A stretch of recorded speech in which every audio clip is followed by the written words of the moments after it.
18 दिन बाद आखिरकार मनीषा के असली कातिलों का पर्दाफाश हो गया। लेकिन जो चेहरा सामने आया, उसने हर किसी को हैरान कर दिया है। जिस बेटी की रहस्यमयी मौत ने सड़कों से लेकर सोशल मीडिया तक तूफान मचा दिया था, अब उस केस के असली कातिल सामने आ चुके हैं।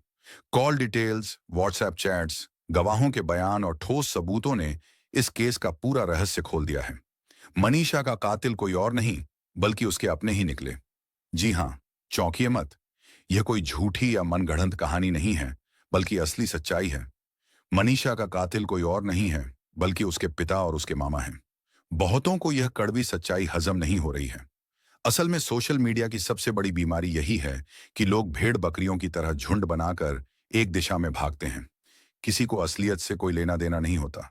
लोग वही मानते हैं जो वायरल हो रहा होता है, लेकिन हकीकत हमेशा पर्दे के पीछे छुपी होती है। अगर आप सच में मनीषा को न्याय दिलाना चाहते हैं, तो इस वीडियो को ध्यान से अंत तक देखिए। मेरा मकसद मनीषा को बदनाम करना नहीं है। मेरा उद्देश्य सिर्फ आपको असली सच दिखाना है। आधा अधूरा वीडियो देखकर नेगेटिव कमेंट करने वाले इस वीडियो से दूर रहें। मनीषा के गायब होने के बाद मीडिया को उसके पिता ने बताया था कि मनीषा 11 अगस्त को नर्सिंग कॉलेज जाने वाली थी, लेकिन अचानक गायब हो गई।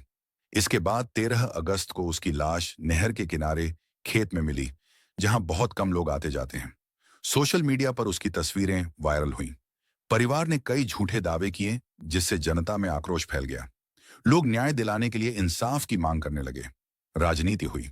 लोग माइक लेकर जज बन गए और गलत तरीके से प्रचार प्रसार किया गया। लेकिन सच्चाई कुछ और ही थी, जो आप आगे सुनने वाले हैं सबूत के साथ। मनीषा शुरू से ही किसी लड़के से प्यार करती थी। तो वो उस लड़के से मैरिज करना चाह रही थी, लेकिन उस लड़के ने मैरिज से इसलिए मना कर दिया कि वो अभी नाबालिग था। अरे सबका मामला था। अच्छा, ये बात घर पे मालूम हो गई थी मनीषा के।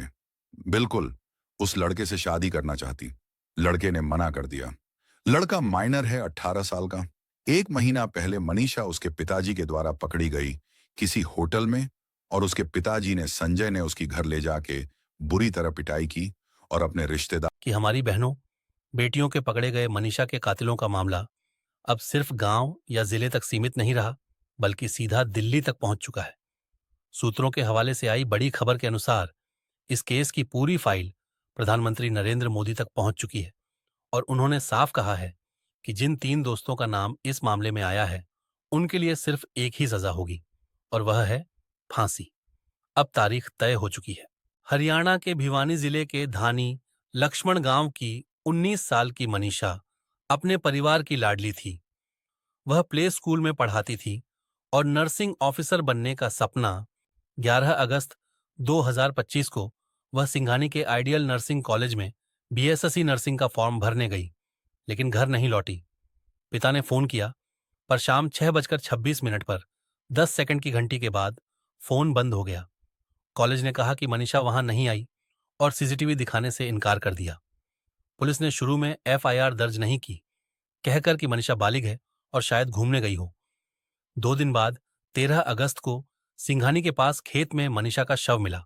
गला कटा और चोटों के निशान थे। परिवार और गांव वालों ने हत्या का आरोप लगाया, जबकि पुलिस ने आत्महत्या का दावा किया। गुस्साए ग्रामीणों ने सड़क जाम की, कैंडल मार्च निकाला और सीबीआई जांच की मांग की। 3 postmortem Bhiwani, PGI Rohtak, AIIMS Delhi में विरोधाभास मिला। कभी जानवरों के निशान, कभी सड़न की बात कही गई। परिवार ने इसे साजिश बताया। प्रदर्शन और सोशल मीडिया पर जस्टिस फॉर मनीषा ट्रेंड करने लगा।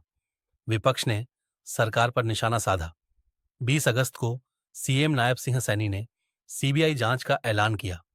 सूत्रों के मुताबिक 3 दोस्तों पर शक है, लेकिन पुलिस ने नाम नहीं बताए।